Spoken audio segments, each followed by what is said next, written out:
L'affaire se déroule à Village, dans le 3e arrondissement de la ville de Douala, où Brandon et sa sœur sont venus passer les vacances de fin d'année chez le cousin de leur mère.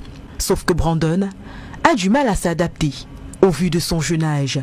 Il refuse de s'alimenter, réclame régulièrement sa mère, mais surtout continue de faire pipi au lit. Pour le redresser, Nia Rodrigue et sa compagne, les présumés bourreaux, vont lui infliger des punitions de toutes sortes. Elle fait manger l'enfant. L'enfant ne veut pas manger. Elle va remplir la bouche de l'enfant pleine de nourriture. L'enfant va renvoyer la nourriture. Elle prend encore les mains de l'enfant, elle ramasse la nourriture avec les excréments que l'enfant a renvoyés. Elle remet ça dans la bouche de l'enfant. Elle avait déposé une bassine d'eau au sol. Elle a pris les 2 pieds de l'enfant, arrêté, aller plonger la tête de l'enfant dans la bassine pour que l'enfant meure. Mais Dieu n'a pas accepté.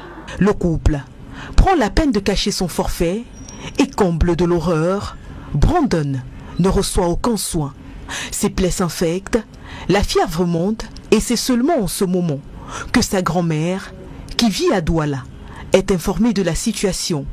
L'enfant est d'abord conduit à Acha, à Bépanda, mais son cas est critique. L'hôpital le réfère à Bingo. Jusque-là, personne ne sait qu'il est victime de violence. Ce n'est qu'au moment de lui administrer ses soins que sa grand-mère découvre le poteau rose. L'infirmière qui est d'à côté a soulevé la bille sur l'enfant. C'est là où on a vu les cases de froid partout sur l'enfant. Je lui demande qui a foutu l'enfant comme ça. Il me dit qu'il ne connaît pas. C'est le lendemain matin, quand on préparait l'enfant pour le bloc opératoire, que j'ai vu les fesses de l'enfant. J'ai vu les fesses de l'enfant. Qu'on appelle ça m'appelle les fesses de l'enfant, je ne sais pas. Le cousin joue à l'innocent. Mais le lendemain matin, la grande sœur de Brandon, 4 ans et demi, récupérée en urgence, raconte les souffrances que son jeune frère a connues, surtout qu'elle-même porte les signes de violence. On est rentré à la maison chercher la grande sœur de l'enfant. La grande sœur de l'enfant aussi avait les yeux enflés avec plein de sang dans les yeux. Quand on a demandé à l'enfant qu'est-ce qui s'est passé, pourquoi tu as les yeux avec le sang, elle dit que c'est quand on tapait son petit frère. Elle pleurait, elle demandait qu'on laisse son petit frère. Mon neveu s'est retourné taper ses yeux avec le bâton. Il me dit que c'est l'enfant de 2 ans qui a tapé la grande sœur. Je lui ai dit, mais l'enfant de 2 ans, depuis que moi je viens mes enfants, il n'y a pas ce genre de violence entre les enfants. Finalement, un guet-apens est tendu à Nia Rodrigue, qui est par la suite interpellée par les forces de l'ordre. On arrive à la gendarmerie, il dit à la gendarmerie que c'est parce qu'il avait les problèmes avec ma maman. On lui pose la question que c'est un règlement de compte. Il ne répond pas. Donc chaque personne qui parle à la gendarmerie, il donne plusieurs versions. Moi, je ne sais pas. Quand on pose les questions à l'enfant, l'enfant accuse plutôt la femme.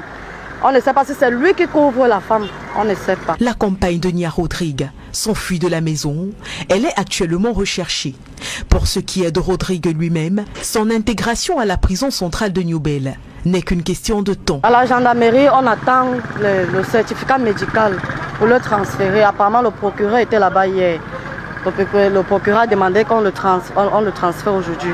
Quant à Brandon, il se remet difficilement de ses plaies, traumatisé, comme peut l'être un enfant de son âge. Quand on fait le pansement à l'enfant demande pardon, tantine, tonton, pardon. Donc, il reflète ce qu'on a fait. Je ne sais pas si en le brûlant, c'est comme ça qu'il faisait. Comme Brandon, une autre enfant âgée d'à peine 3 ans a subi le même type de maltraitance qui lui a arraché la vie en fin de semaine dernière au lieu-dit Bépanda Voirie.